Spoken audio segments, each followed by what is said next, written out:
तो चलिए हम शुरू करते हैं लाइन बाय लाइन एक्सप्लेनेशन को। देखिए, एक तरफ हमारे पास ओरिजिनल टेक्स्ट है और दूसरी तरफ इसका ही एकदम लाइन बाय लाइन ट्रांसलेशन दिया हुआ है। तो मैं आपको इसे पढ़कर समझाती हूँ और आप इसे समझने की कोशिश करिए। आई होप आपका जितना भी प्रॉब्लम है इस प्ले से रिलेटेड वो सब क्लियर हो जाएगा। देखिए, in sooth I know not why I am so sad. सबसे पहले एंटर करता है एंटोनियो, सैलेरियो एंड सोलेनियो। ये तीनों हैं जो कि एंटर किए हैं और एंटर करने के बाद इनके बीच का कन्वर्सेशन शुरू होता है। एंटोनियो क्या बोलता है, इन ट्रुथ अगर मैं सच बोलूँ तो मुझे पता ही नहीं है कि मैं इतना ज़्यादा सैड क्या हूँ, क्यों हूँ सैड। इट वेरीज में, ये मुझे थका देता है। यू से इट वेरीज टू, और तुम बोलते हो कि तुम भी टायर्ड हो मेरी इस तरीके के बात से। But how I cot it, found it और केम बाई इट। बट मुझे नहीं पता मैं कैसे इसके कांटेक्ट में आया। ये जो मेरा सैडनेस है, क्यों मुझे कैसे मैं इसके कांटेक्ट में आया, क्या रीज़न है, ये किस चीज़ से बना हुआ है, मुझे तो कुछ पता ही नहीं है। आई एम टू लर्न, और इसीलिए मुझे इसे अच्छे से समझना होगा। मेरे सामने एक पूरा रास्ता है जो कि तय करके मुझे ये जानना होगा कि मेरे सैडनेस का रीज़न क्या है। And such a want with sadness makes of me that I have much ado to know myself. मैंने वही बात बोली कि ये जो रीज़न क्या है इसका, मेरे सैडनेस का रीज़न क्या है वो तो मुझे नहीं पता। तो मेरे पास लंबा रास्ता है तय करने के लिए और समझने के लिए कि आखिर क्या रीज़न हो गया, मेरे सैडनेस का रीज़न क्या निकलता है। ओके, नेक्स्ट देखिए, अब एंटोनियो को रिप्लाई देता है सैलेरियो दैट तुम्हारा जो माइंड है वो कम्प्लीटली सी में स्टक हो चुका है। वो ऐसा क्यों बोल रहा है, क्योंकि तुम्हारी जो शिप है वो अभी सेल कर रही है, वो अभी समुद्र की यात्रा कर रही है, एक जगह से दूसरी जगह जा रही है और उसमें काफ़ी वैल्यूएबल प्रोडक्ट्स है। तो तुम्हारा माइंड उसी में है कि कहीं मेरे शिप को कुछ हो ना जाए। और वो आगे बताता है कि तुम्हारा जो सी है वो अभी सिग्नियर्स एंड बर्जर्स के जैसे बिहेव करता है। सिग्नियर्स एंड बर्जर्स क्या होते हैं, ये इंपॉर्टेंट नेम्स है कैप्टन्स के। मानो जैसे सेल, मानो जैसे फ्लड में क्या चल रहा है, पैरेडिंग चल रहा है, पैरेड जो होता है, और वहाँ पर ये दोनों तुम्हारे जो शिप है वो इंपॉर्टेंट कैप्टन्स के जैसे बिहेव कर रहे हैं। और as it were the pageants of the sea do overpeer the petty traffickers that curtsy to them. Petty traffickers यहाँ पर बोला गया है, छोटे छोटे शिप्स को। तो तुम्हारा जो शिप है ना वो पेजेंट के जैसे बिहेव कर रहा है। जब बड़े बड़े शिप जब जाते हैं या फिर कोई बड़ा पर्सनालिटी जब कहीं से गुजरता है तो छोटे छोटे लोग जो होते हैं उन्हें बो करते हैं। कर्स्टी मतलब क्या होता है, बो करना। बो करना मतलब झुकना, झुक के संभाल करना, सलाम करना। तो तुम्हारी जो शिप है उसको बाकी के जो छोटे छोटे शिप्स है, जो पैटी ट्रैफिकर्स है, वो सब उसे झुक कर मानो सलाम कर रहे हैं। Do them reverence as they fly by them with their woven wings. मानो तुम्हारे शिप को पंख लग चुके हैं और वो जब वहां से पास हो रहा है तो बाकी सब लोग, उस बाकी जितने भी शिप है, पैची ट्रैफिकर्स है, वो सब झुक झुक कर तुम्हारी शिप को सलाम कर रहे हैं। नेक्स्ट देखिए, आई होप मैं क्लियर कर पा रही हूँ सैलेनियो की। अब ये स्पीच है सोलेनियो की। ओके, सैलेनियो क्या बोलता है, believe me sir, had I such venture fourth, अगर मेरा भी ऐसा ही कोई जोखिम भरा काम होता, मेरी भी शिप अगर ऐसे ही गई होती किसी सेल करने के लिए, the better part of my affection would be with my hopes abroad. तो मेरा जितना भी ध्यान है ना, मेरा जो भी सेंटर ऑफ थिंकिंग है वो तो ऑलवेज शिप की तरफ ही चारों तरफ घूमता रहता, हमारा ध्यान उधर ही रहता।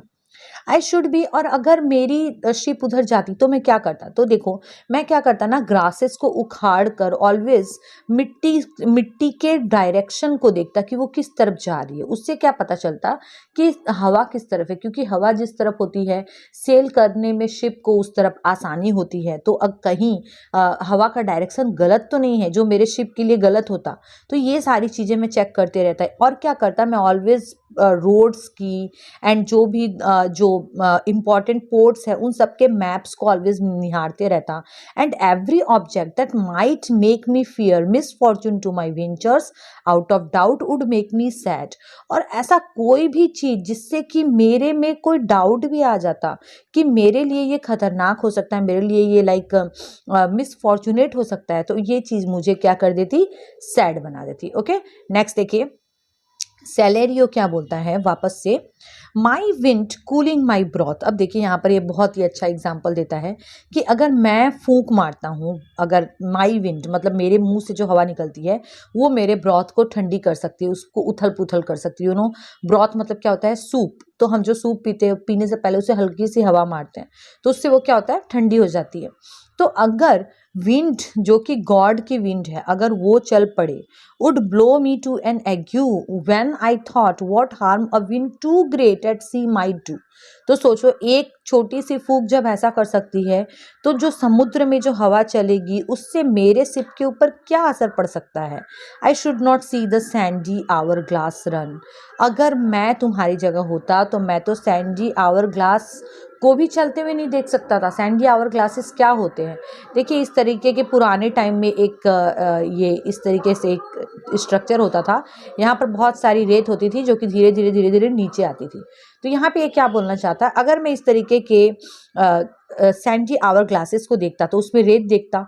रेत देखने से मेरे माइंड में क्या आता, मेरे माइंड में वो छोटे छोटे फ्लैट्स आते जो कि समुद्र के भीतर छोटे छोटे जो रेत के जो छोटे छोटे ढेर होते हैं, अगर उससे मेरी शिप टकरा जाती, यू नो।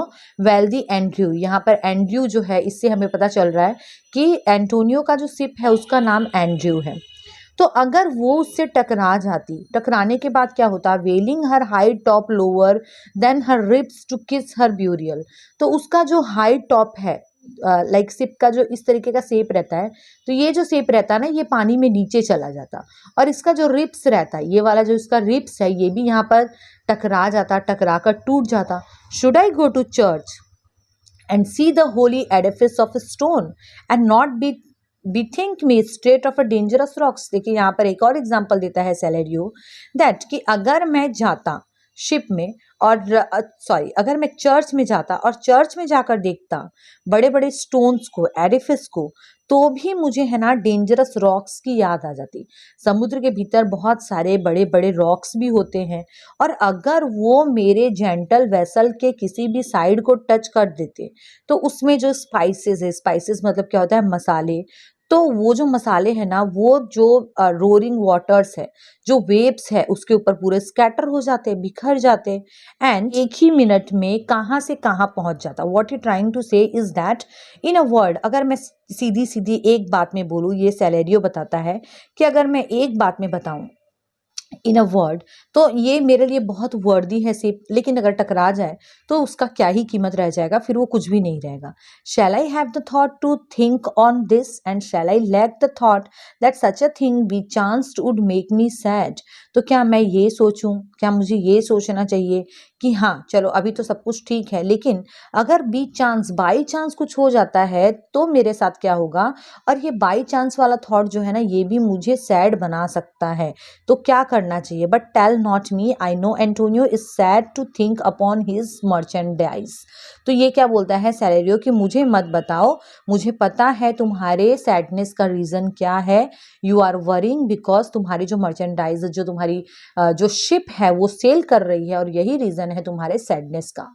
सेलेनियो के ऐसे एक्सक्यूजेस देने के बाद एंटोनियो क्या बोलता है कि मेरा विश्वास करो, मेरा जो फॉर्चून है ना मैं उसको थैंक करता हूँ। Like he is very very trustworthy towards his Fortune, कि मेरे साथ कभी भी ऐसा गलत नहीं हो सकता है। और वो क्या बोलता है, मेरे जो वेंचर्स हैं, मेरे जो शिप है वो एक ही जगह पर नहीं है, ना ही एक प्लेस पर है, और मैंने मेरा जितना भी रिचनेस जो है वो सिर्फ इसमें ही नहीं लगाया है, सिर्फ इस साल में ही नहीं लगाया। यू नो, इससे पता चल रहा है कि वो कितना ज़्यादा रिच है और उसके पास बहुत पैसे हैं, और जिसको लेकर बाकी सब कंसर्न है उसको लेकर वो कंसर्न नहीं है। और इसीलिए वो रीज़न देता है कि मेरा मर्चेंडाइज, मेरा जो शिप है वो मेरे सैडनेस का रीज़न नहीं है। उसके बाद सोलेनियो क्या बोलता है, ओके देन इसका मतलब तो तुम जरूर प्यार में होगे, that's why you are sad. Solanio के ऐसा कहने पर एंटोनियो बोलता है, फाई फाई, ओ प्लीज ऐसा मत बोलो, मैं कोई लव में नहीं हूँ। उसके बाद सेलेनियो रिप्लाई देता है दैट ठीक है तुम लव में भी नहीं हो, देन देन लेट अस से यू आर सैड, तब मैं ये बोल सकता हूँ कि तुम सैड हो क्योंकि तुम खुश नहीं हो। ओके, मैरी मीन्स क्या होता है, खुश होना। तो अगर तुम सैड नहीं हो तो तुम्हारे लिए तो बहुत इजी होता है कि तुम लाफ करते, लिपिंग करते, उछल उछल के बता देते कि हाँ मैं खुश हूँ, मैं सैड नहीं हूँ। Now by two head Janus, अब देखिए, अब यहाँ पर मैं आपको एक इमेज दिखाती हूँ जेनस की। जेनस जैसे हमारे ब्रह्मा जी होते हैं, वैसे जेनस एक इनके गॉड है। इसके क्या होता है, डबल हेड होता है। ओके, तो ये क्या बताते हैं कि ये सोलेनियो एक एग्जाम्पल देता है कि जैसे जेनस ने बहुत स्ट्रेंज फेलोज बनाए, बहुत अलग अलग टाइप के क्रिएचर्स बनाए इस वर्ल्ड में, कुछ ऐसे क्रिएचर्स बनाए जो कि ऑलवेज इनकी आंखें भी हंसती रहती है। कुछ पर्सन्स होते हैं बहुत इजीली हंसते हैं and laugh like parrot such a back Piper. Okay, तो कुछ पर्सन्स होते हैं बहुत इजीली हंसते, कोई भी बात पर हंसते हैं, बैक पाइपर के पाइपिंग पर भी हंसते हैं, मतलब जैसे कोई शहनाई बजा रहा है, कोई बात ना हो तो भी वो हंसते हैं। And other of such vinegar aspect, और कुछ ऐसे एस्पेक्ट के, कुछ नेचर के कुछ पर्सन होते हैं जिनके कभी भी स्माइल आ ही नहीं सकता है, जिनके फेस में एक क्रैक भी नहीं आता है, क्योंकि वो स्माइल करना पसंद ही नहीं करते हैं। That they will not show their teeth in a way of smile, though Nestor swear the jest be laughable. अब नाउ हु इज जेस्टर, एक हमने समझा हु इज जेनस, एंड अब हमें समझना है हु इज नेस्टर। तो देखिए ग्रीक के जितने भी हीरोज होते थे उसमें नेस्टर जो था ना सबसे ओल्डेस्ट था और बहुत ज्यादा सीरियस था। तो ऐसा जोक जिसके ऊपर नेस्टर खुद हंसे, नेस्टर को भी हंसी आ जाए, उस जोक पर भी कुछ ऐसे स्ट्रेंज पर्सन्स होते हैं जो कि बिल्कुल भी नहीं हंसेंगे, उनमें से तुम एक हो। ओके, चलिए नेक्स्ट देखिए। Enter Bassanio, Lorenzo and Gratiano. तो ये तीनों अब एंटर करते हैं। इससे पहले तीन लोग बात कर रहे थे, एंटोनियो, सोलेनियो एंड सोलेरिनो। अब ये तीनों आते हैं और here comes Bassanio, your most noble kinsman. और उसके ऊपर सोलेनियो बोलता है कि देखो तुम्हारा जो बहुत अच्छा किन्समैन मतलब क्या होता है, रिलेटिव, तुम्हारा जो अच्छा रिलेटिव है, ग्रेसियानो है, लॉरेंजो है, ये तीनों आज गए हैं, इसलिए मैं अब तुमको बाय बाय बोलता हूँ और नेक्स्ट टाइम तुमको अच्छे कंपनी में छोड़ रहा हूँ। इट मीन्स मेरे से भी अच्छी कंपनी तुमको मिल गई है तो मैं अब तुमको बाय बोलता हूँ। देखिए सेलेरियो और भी बोलता है दैट हाँ, अगर मैं तुमको छोड़ता नहीं अभी यहाँ पर, तुमको हंसा के ही मानता, लेकिन तुम्हारे पास बेटर वर्दियर फ्रेंड्स आ चुके हैं, अब और अच्छे फ्रेंड्स आ चुके हैं, बसानियो है, ग्रेसियानो है, लॉरेंजो है, तो अब हम लोग बाय बोल रहे हैं। एंटोनियो क्या बोलता है, अच्छा your worth is very dear in my regard, मेरे तरफ से तो तुम लोगों का जो कंपनी है बहुत ही वैल्यूएबल है, और तुम्हें यहाँ पर एक अकेजन मिल गया है, अकेजन मतलब एक बहाना मिल गया है, तुम्हारा अपना कोई काम होगा और तुमको बहाना मिल गया है, इसलिए तुम मुझे क्या बोल रहे हो, फेयरवेल बोल रहे हो। Salerio to Bassanio, Lorenzo and Gratiano. Salerio जो है इन सबको ग्रीट करता है, गुड मॉर्निंग बोलता है, माय गुड लॉर्ड्स। बसानियो क्या बोलता है सेलेरियो एंड सोलेनियो से, good signiors both, when shall we laugh, say when you grow exceeding strange, must it be सो।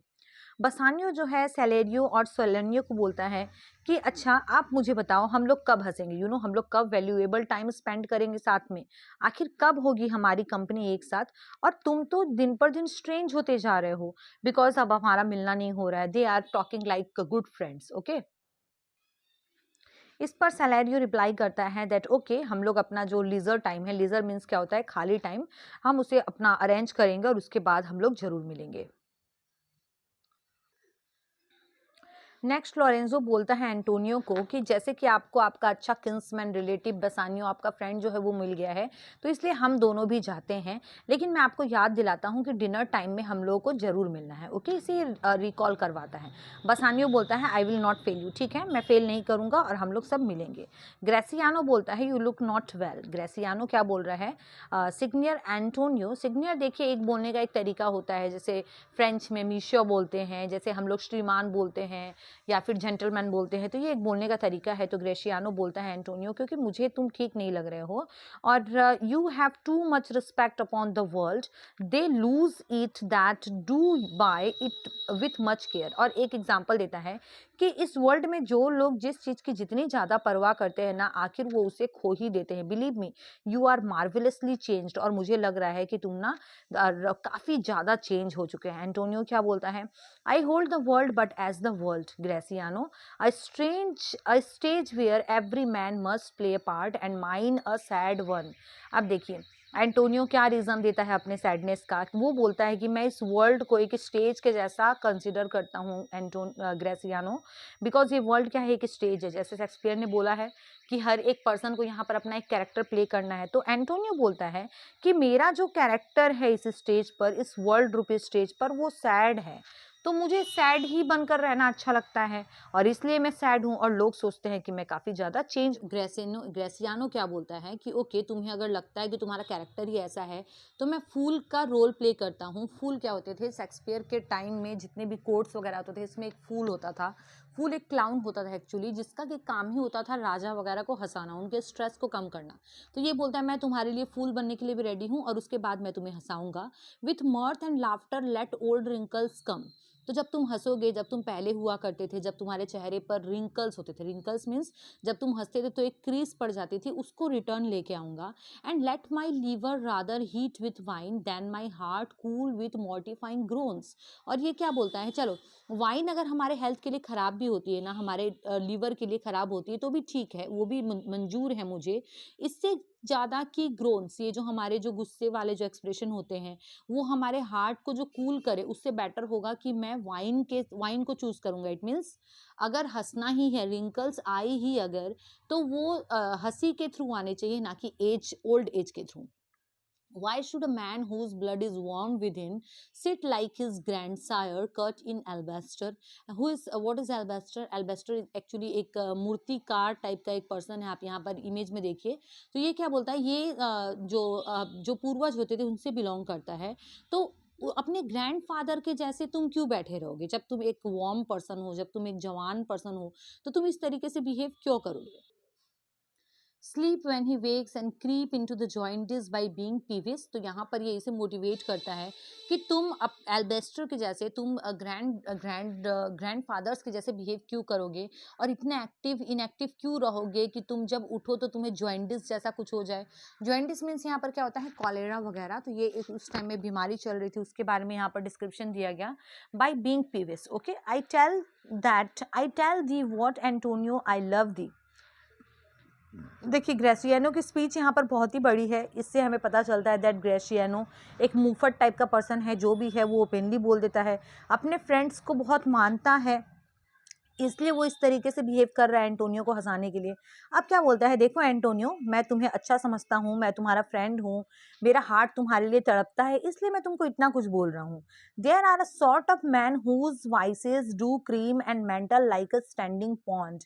अब देखिए एक बहुत ही मजेदार यहाँ पर एक्सप्लेनेशन देता है। वो क्या बोलता है कि कुछ पर्सन होते हैं ना, वो जैसे दूध में जब मलाई आती है तो क्या होता है, मलाई ऊपर से एकदम शांत दिखती है, लेकिन भीतर से दूध क्या रहता है, गर्म रहता है।